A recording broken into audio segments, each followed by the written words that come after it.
get recognized for it. So, trying to recognize my sisters here. Okay, so I thought we'd start out today. Our class is about Baba Meisers and all those little things that we learned growing up or heard about that we don't really know the reason why we do it or, you know, what's behind it. So, I spent the week researching why we do some of the things we do. And I thought I'd start out with reading you this little article. It's called, I Thought They Were Our Strange Customs. I thought they only were our strange customs. There we go. So, Dateline Jerusalem. More than 40 years ago, when I was a student at UCLA, I took a folklore class. This is not me, this is the author. My term paper was on old wives' tales. Having become very familiar with the Jewish Bubby Mises from my grandmother, may she rest in peace, I used her stories as a basis for the paper. I contacted people of other races, religions, ethnicities, and age groups to make comparisons between Jewish old wives' tales and those of others. Since moving to Israel, I have had the opportunity to meet people from all over the world. Many customs are similar, some with unique twists. My grandmother never knew the reasons for the things she did. She said they were passed down from her grandparents to her parents, to my mother, and then to me. I since have learned that not everything was a superstition. Some make a lot of sense. So subconsciously, I follow in my grandmother's footsteps. Right day, wrong day. When I moved into my new apartment a few months ago, I had a terrible time figuring out where to place my bed in relation to the other furniture. Having lived through earthquakes in California, I did not want my bed to be under or near a window. I never had my bed face the door before moving here. Since the best location for my bed was facing the door, suddenly I no longer was relying on my subconscious to guide me. Luckily, my neighbors reminded me that my feet should not be facing the door because when people died, traditionally they were carried out feet first. How could I forget this Baba Misa? This is not exclusively a Jewish old wives' tale. Avoiding this coffin position is considered by those who follow Feng Shui. Right. I guess. I think I don't know, but here you go. Also a Chinese custom. You don't put your bed facing the door because it's Feng Shui. My grandmother always told me never to sew something when someone is wearing the garment because it would sew up their brains. She said it in Yiddish. Can anybody say it in Yiddish? What the grandmother... Say it? Faneim, which is sewing the seichel. Yeah, it says here, mit zollen nit varnen de seichel. So, she was right. I have lost my common sense after years of repairing buttons and hems on clothes I was wearing. The real reason for this old wives' tale is because burial shrouds are sewn around the dead before they are buried. Therefore, a little twist to this Baba Misa is to chew on a thread because dead people cannot still be chewing. In Israel, people are not buried in coffins and caskets as they are in the United States. I did not know this. It is customary to carry the deceased on a stretcher until he or she is placed in the grave. Because Judaism is concerned that the body returns to the earth as soon as possible, caskets are usually not used in Israel. However, it is permissible to be buried in a coffin as long as it is a plain wooden one with holes in the bottom and no metal fittings so that the body can come into contact with the earth faster. If used, it must be a plain wooden one so there is no such distinction between rich and poor because according to Jewish law, we are all equal. It makes sense today because of the exorbitant costs in burying the dead. Jewish burial is supposed to be inexpensive and not burdensome. The true history. Okay. In Israel, not a day, and I would venture here too, not a day goes by without hearing poo, poo, poo, with an accompanying accompanying spit 3 times. I always heard my grandmother say it. I thought it was uniquely hers. Everybody's grandmother says that. Since I have learned that Jews have performed this ritual for centuries when seeing, hearing, or learning something bad, or when trying to prevent something bad from happening when seeing, hearing, or learning something good. It kind of goes along with the automatic bli ein hara, without the evil eye, or kenai nahara, or kanahara, however you say it. There's 2 ways to say it. The abbreviated way of no evil eye. Hebrew and Yiddish versions of protecting against the evil eye. The evil eye, however, is not just Jewish or Israeli. Other Middle Eastern countries seem to be obsessed with this as well. My big fat Greek wedding, Kazan, I forget her first. Lady Kazan. She did it to all her grand. Yeah, she spit on them. She spit on their heads. It might be. At least she can spit on them. She was good. All right. Some other traditions, superstition. Oh, I skipped one. Sorry. The only unique Baba Maisa of my grandmother was her insistence at not looking directly at her father-in-law when she was pregnant with her children. And somebody wrote me on their note about a pregnant woman who went to the zoo and then the child was born with an extra finger because of the monkeys in the zoo. But this goes along with that.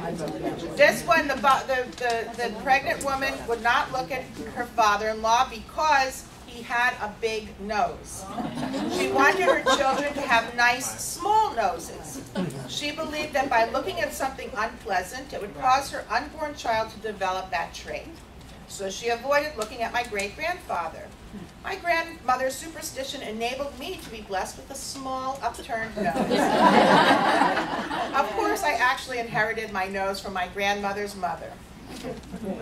Some other traditions, superstitions, old wives' tales common with Jewish families include never buying anything for a baby before it is born. In Israel and in religious Jewish homes, baby showers are given after the birth of the baby, not before. One Baba Maisa my grandmother taught me, which I followed to the letter, was not to step over my children if they were lying on the floor unless I walked back over them. Otherwise, the child would not grow anymore. Whenever I moved, I would make sure I had a broom, salt, sugar, and bread. And when I moved into my new apartment, I had the moving company come on a Tuesday because that is an auspicious day to move. In my family, Baba Maisas seemed to skip a generation. They were part of my grandmother's daily life and now mine. But my mother never allowed any of my grandmother's traditions except she was adamant about not having a baby shower before children were born. My children do not adhere to these Baba Maisas except for one. They will give tzedakah, charity, to someone going on a trip or flying somewhere to ensure the traveler's safety. A traveler becomes a shaliach mitzvah, somebody who's bringing a mitzvah, a good deed, and donates the money when he or she arrives at the destination. And this Jewish custom is practiced by most people in Israel, whether or not they are religious. So I thought that was a good introduction to what we're going to talk about. Right, yeah. Oh, okay. This one perplexes me, so maybe you can answer it. I'm speaking Stand up. We want you to Yell. Let's knock on wood. Okay, that's on my list. Knock on wood. Now, a lot of people knock on wood and say knock on wood, and a lot of Jewish people do, but actually it's not a Jewish thing. Knock on wood is a it comes from it's a long origin. The first is a Christian origin because it has to do with Jesus being nailed to the cross. And that knocking on wood brings good luck because it signifies the wood of the cross. However, the custom goes back even farther than that because, and we've discussed this before in class, many ancient peoples used trees as part of their worship. Remember I told you about the Asherah, and that was part of the Canaanite religion. It was symbolized by a tree. And also many Celtic, Druid, pagan religions in Europe held trees as holy and as part of their religion. And the wood from the tree was considered, you know, that a symbol of security and safety. So that the cross, but even going farther back to pagan religions.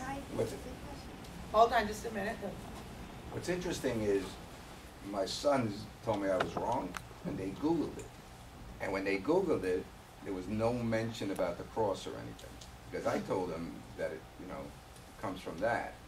So it's interesting that they don't even, you know, have it. I don't know, when I Googled it, that's exactly what came up. You have a About the different cross Google? and about... Maybe she knows how to do it. I know how to Google it. Either that or they lied to me. Okay, well, it's what I found. They wanted to tell you were wrong, so they said it was. Jesus back, because it says when you're not going. It's not about bringing Jesus back. It's about this, you know, it's just evoking the security or the image of the cross, which, you know, in Christian folklore, the cross is a very powerful symbol. So it's evoking that. Okay? I remember not being allowed to walk around with socks in the house. You have to wear shoes or barefoot. Okay, good intro, like wearing shoes in the house. So that comes from the house of mourning. That when someone dies, you are mourning, you don't wear shoes. Okay, and that's a good segue. So you're supposed to wear shoes unless you're in mourning, and not wearing shoes is, you know, brings on a bad omen that you should be in mourning. Also, two people cannot dress one person. Because only the dead are dressed by a team and not. So that was it. If another person went up, let's do this faster, I'll put your scarf on, you put your boots, your grandma will put your boots on. No way. Okay, so did you all hear that? I want to go back to the shoes, but a little sidebar that I didn't know. Two people should never dress one person. For instance, if you're dressing a child and you're in a hurry, you can't say, Grandma put the hat on while I tie the shoes, because only, you know, when a person dies and their body is prepared, they're prepared by, you know, the team and the funeral parlor. Otherwise, and that goes back to also the sewing because of the shroud, all those things to ward off death. But I want to go back to the shoes real quick before we get back to death. We're going to get back to death. So we had somebody wrote in about shoes, and the question was, the correct way to put on your shoes is to put the right shoe on first, followed by the left shoe. Then tie the left shoe followed by the right shoe. Okay, has anybody heard that before? Why would you do that? Anybody know why you do that? Okay, this is a very detailed reason, and it derives from the Talmud. The human body, if you recall back to our Kabbalah lesson, the human body is balanced. We have a right side and we have a left side.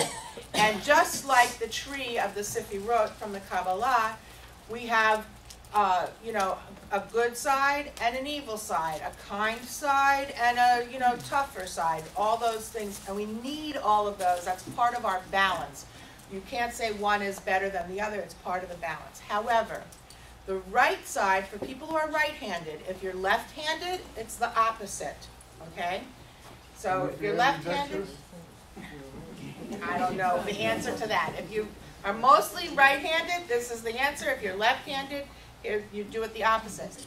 The right side is the side that is kindness and goodness, okay?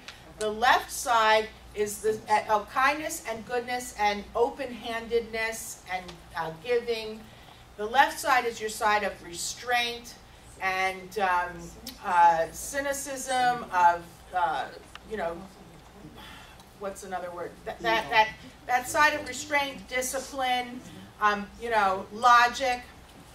Women have always been referred to as the distaff side, and that's the left side. Right, yes. And that's kind of, you know, it probably comes I from don't know. women being looked down upon. I don't know.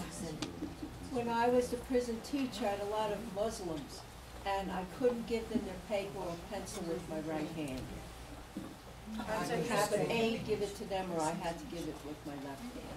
this right hand was considered defiled as a female. I don't know that, a whole other fascinating thing, but, so the right side is your side of kindness. You put your right shoe on first, because that symbolizes kindness, open-handedness, giving, goodness. Your left, then you tie your left shoe first. You put your left shoe on, you tie it for slip-on shoes. I guess it doesn't matter. You tie your left shoe next, because that is the side of discipline and what's the word I said? Restraint, discipline and restraint. And then you go back and you finish with tying your right shoe, because that is the side of kindness and open-handedness. So you kind of, and then when you take your shoes off, you reverse the order. I remember also hearing that when you're lost and you don't know which direction to go, I'm always told a Jew goes right. Is that perhaps the same? It could very well be. I don't know. This particular instance of the shoes is actually, the source is Talmudic. It comes from the Talmud, which makes it more than just folklore. It's actually a Talmudic dissertation about how you're supposed to put on your shoes. I remember always when I grew up, when I left the house, my mother would say, walk out with your right foot. You should have a mazel day. You always don't walk out with your left, you start out with your right foot out the door. It probably, all of that probably does tie into this whole business about the right side and the left side, and and interestingly, if you think about, if you remember when I wrote you the Kabbalistic tree, the right side was the side with motherhood. That's why I'm interested why women were the left side, because the right side is the side that has the mother, and the left side was Gevura, which is strength. So different, it all kind of aligns in with the mystical, magical, folkloric, Talmudic themes. If I was in a bad mood when I was a child, I'm smiling and talking. My mother would say she got up off the wrong side of the bed. I didn't know there was a wrong side. I don't know. What if your bed's against the wall, so you always have to get up? Yeah, we oftentimes get off on the wrong side. Yeah, or getting off on the wrong foot. I think it means that you're just getting off, without the good start that you should be getting. It strikes me that years ago we used to try and make. You speak up a little bit? Oh, okay, yes, I forgot. Okay, years ago, if our children were lefties, we would try to make them righties. Yes. Okay, that we would try to change them, their handwriting. I guess because we live in a right-handed world. Yeah, that has nothing to do with folklore or Baba Mises. I think that was a pedagogical approach to children who were left-handed, and I think that it was meant to be a behavior modification. They thought that left-handedness, it was a right-handed world. I said from the Latin, left is sinister. That's right. And that's where the word sinister came from. Okay. Also, all ties in. I'm a product of that. My parents didn't let me be. I was a lefty, and they forced me to become a righty. Really? So, yeah. And as an adult even though I can write with both, and you become ambidextrous. You really don't lose the power in the other hand. So as an adult, if my father, who was very strict, would be sitting at the table, and sometimes I wasn't even aware that I was eating with the left hand, just automatically. If I noticed he stared, like it would just fall out of my hand because he was hitting me over the hand if I took it with my left when I was a kid. Really? I think that really was just, a sociological belief that people should conform to the norm rather than be right. That's an interesting thing, because when I was in high school, I did certain things with my right hand. I write righty, I throw lefty. And I asked my biology teacher, and he said I was circumcised on the right side. I swear to God, he said that. Okay. That's interesting. Okay. So, that also goes to the second part of the shoe question was a question about washing hands. And when Jewish hand washing is from the times of the Torah, that you're supposed to wash your hands many times, frequently. In fact, very religious people will keep a basin by the side of their bed and wash their hands with a cup full of water and wash their hands before even getting out of bed. And you're supposed to wash your hands and recite a particular a blessing. So the formula for hand washing is right, left, left. You do it 3 times. Right, left, right, left, right, left. And you say the blessing. Now the reason for washing your hands the very first thing before you do is because there are superstitious reasons that while you're sleeping, your soul goes up to heaven for its recharging, and upon waking, the act of washing and saying the blessing helps to bring your soul back into your body, back to the earth, and back to your human form again. The other reason is practical reason.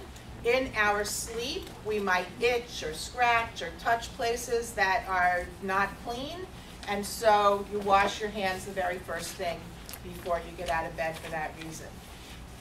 Jewish law mandates that you wash your hands upon rising and before eating, and also sometimes in the Jewish prayer service, the people who are the Kohanim, the high priests, will wash their hands before making blessings.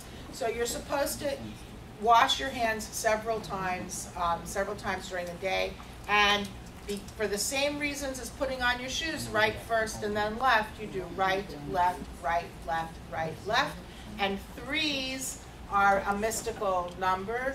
I really couldn't find out too much why 3 is a mystical number, but it is. It's a number that's supposed to, good things come in 3s, bad things come in 3s.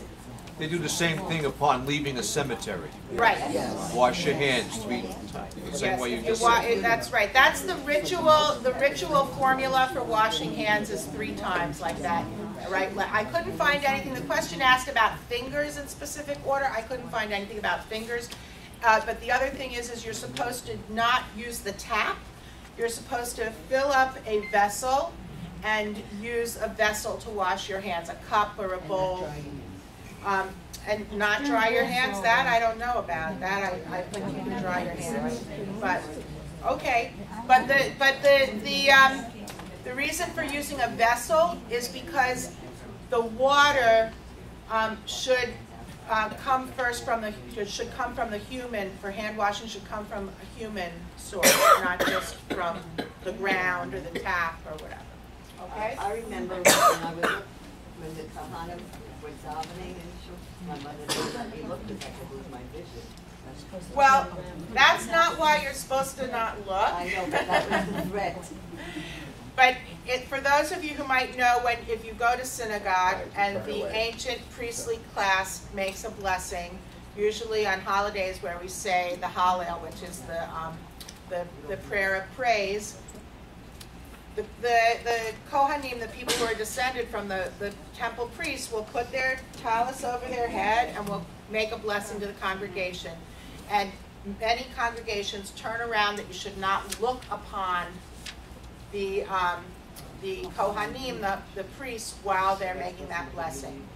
Other congregations will simply look away. You're not supposed to look directly at them. I don't know the reason for that. I don't think it's because you're going to have... They told me something, and I said, I would be so scared I wouldn't look.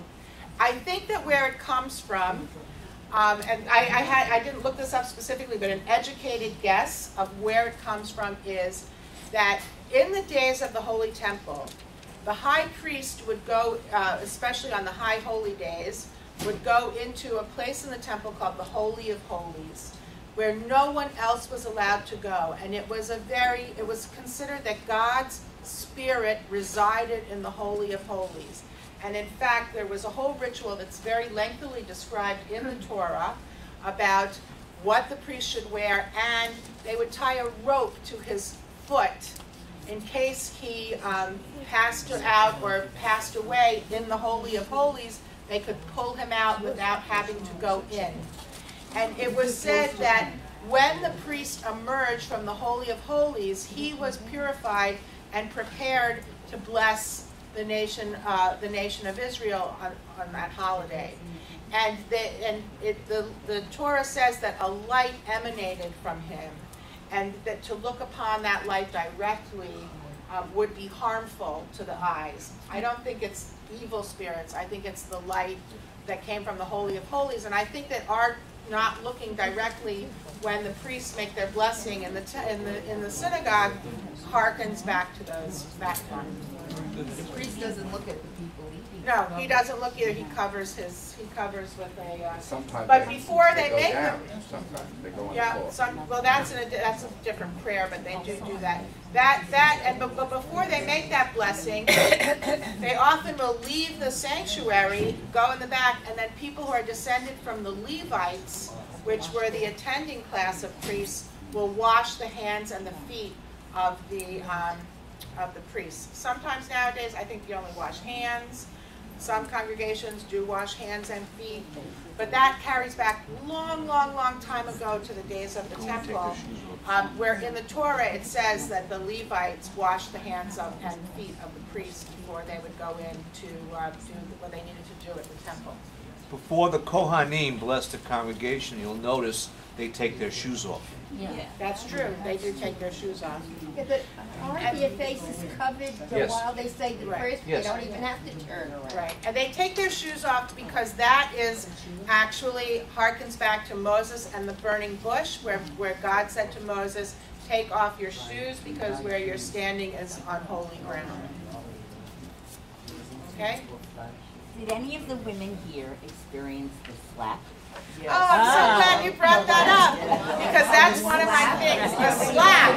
Oh, yeah. What's the slap? You want to share with us when you slap? Slap was when you began to menstruate. You have to speak up and say it loudly, though. When you got your period. For the first time. Slap. My mother.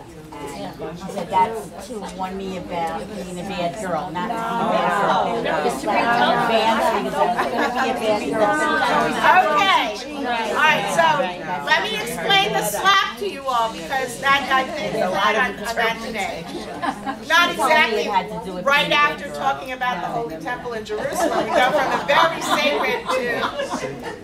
Well, also menstruation is sacred also. So there is a custom that Jewish moms will slap their daughter, not a real hard, it's not supposed to be a real hard slap, when, it depends on the mother, when a girl first gets her period.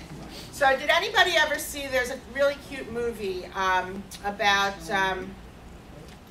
oh, I got to think of the name of it. It's something with the moon about this, the Catskills and the bungalow colony. And, A Walk on the Moon. A Walk on the Moon. In that movie, the girl gets her period for the first time in the summer, and the mother's grandmother slaps her, but really hard, and she's totally taken aback. So I have to admit that I did slap my daughters, and I also got slapped, but I didn't really hit them. It's tradition. And the reason why it is tradition, and some people say that the reason why is because it's a warning. All right, now that you're physically a woman and you can bear a child, behave yourself. You don't want to get into trouble before the time is ready. That's one reason. Another reason that's given is because a slap will bring blood to your cheeks. It gives you the color, so it brings up the blood to your cheeks and makes it easier for that first one. And then the other is that it's an initiation. You know, it's a loving, gentle tradition, rite of initiation that you get a little sense like that. So it was interesting because when I was researching it, it was that particular topic was so emotionally charged. There were people who said that's barbaric, you should never slap a girl, that's rude, you know, all kinds of things. But I think that mostly the spirit of it is an initiation welcome to womanhood, sisterhood, womanhood, and also there's something to do with, you know, women go through a lot of pain and hardship in childbirth, and when you have your period, it's painful, and the slap is kind of to remind you that, or to say.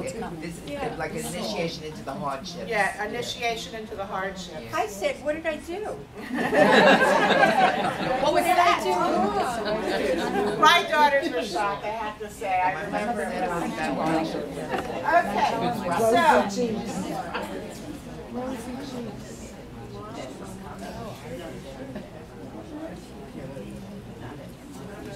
Okay, what about the customs of bringing bread, salt? Yes.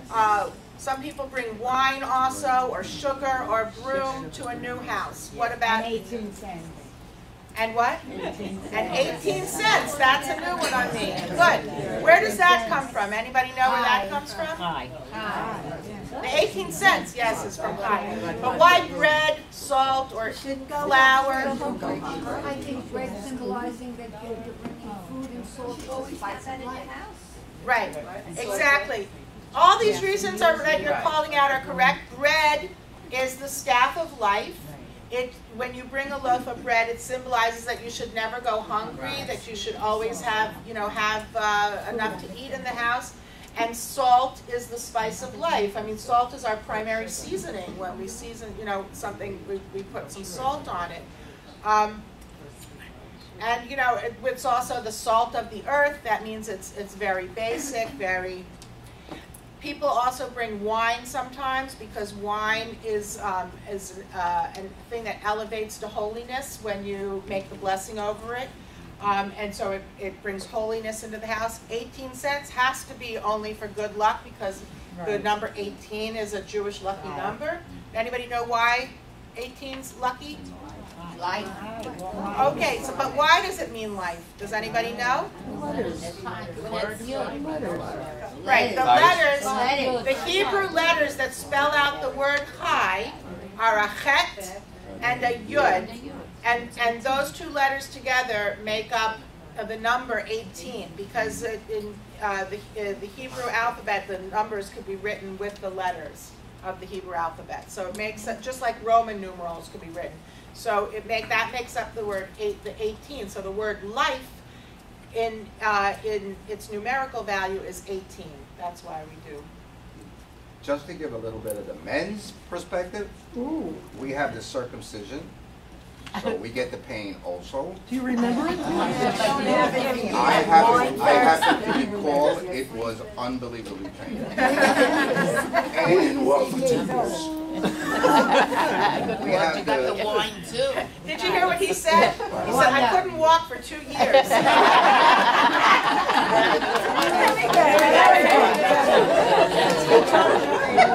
There can only be one funny person. And I had to do opinion of Ben for my first son, which is buying back, right? You want to explain that? Well, opinion of Ben has to do with, that's the ceremony where you officially buy back your first son. And that's because in ancient times, the first son was always supposed to be given to the temple for service in the temple. And people obviously, couldn't just always bring their first sons to the temple and have, so you would buy back. It was a ritual thing of buying back your son. It's the privilege of raising your son from the priest so that you didn't have to give him up to the temple and that he could then, work and be part of the family. What tribe you're from? First birth. First natural birth. Only the first. Yes. And it has to be a natural birth, yes. Okay, Okay, let's go back to salt, though. Can we go back to salt? All right, I didn't finish my thoughts about salt. So also, there are people who put salt in their pockets. Did anybody ever hear that? Putting salt in your pocket? And also salt in the corners of the room. Anybody hear about that? And throwing salt over your shoulder. You get married. Okay, so salt was considered a demon deterrent. Okay? A demon deterrent. That demons. Now, in mystery books and all, they have to ward off the demons. They put a ring of salt, right? And in fact, so in the Middle Ages, I'm yelling over this air register. In the Middle Ages, people would put a ring of salt around the baby cradle, also to ward off the demons from the baby.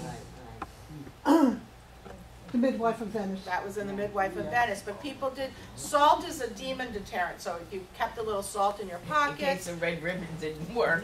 In case the red ribbons I have been making red ribbons in North Carolina. My son has friends. My son got a car, made a red ribbon for the car.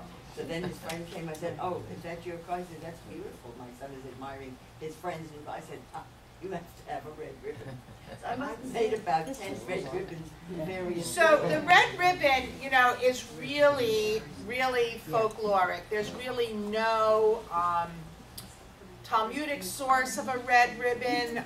That is very folkloric, and it's not only in Jewish culture, Middle Eastern cultures in general really do the red ribbon. And for nowadays, very devout people who, like, they're having trouble conceiving, or someone wants to conceive, will get a red ribbon that's been wrapped around Rachel's tomb.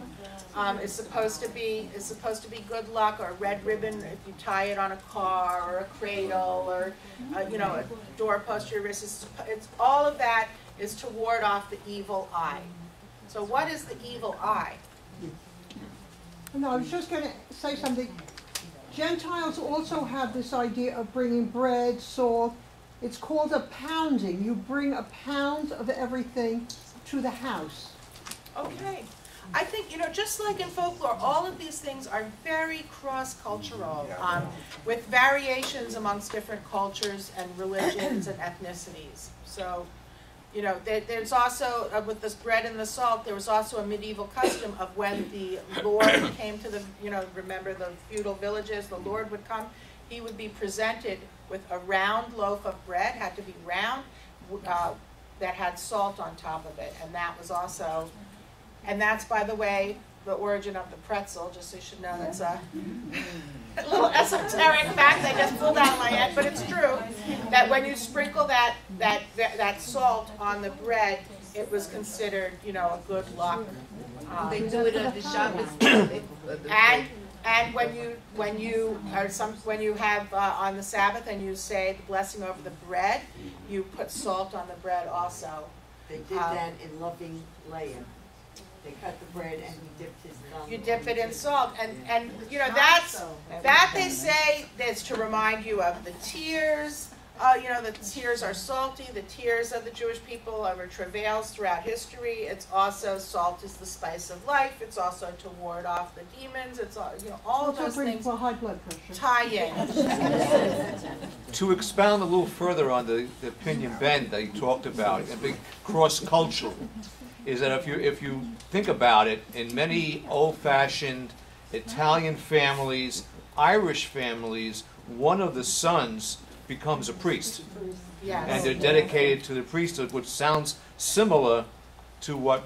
It is similar, and in fact, also daughters will often become nuns, That, though, it might harken back to original Torah, Old Testament temple customs.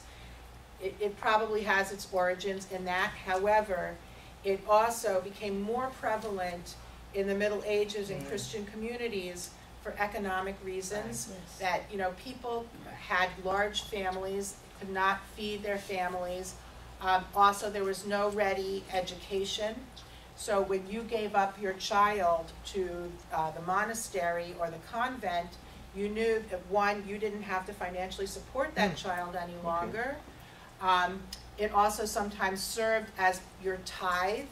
So for a very poor family, that was a tithing to give to the church.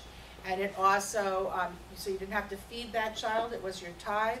And it also assured that your child would have an education, a better education, and probably a better life than many of the very, poor serf, people living in feudal societies had.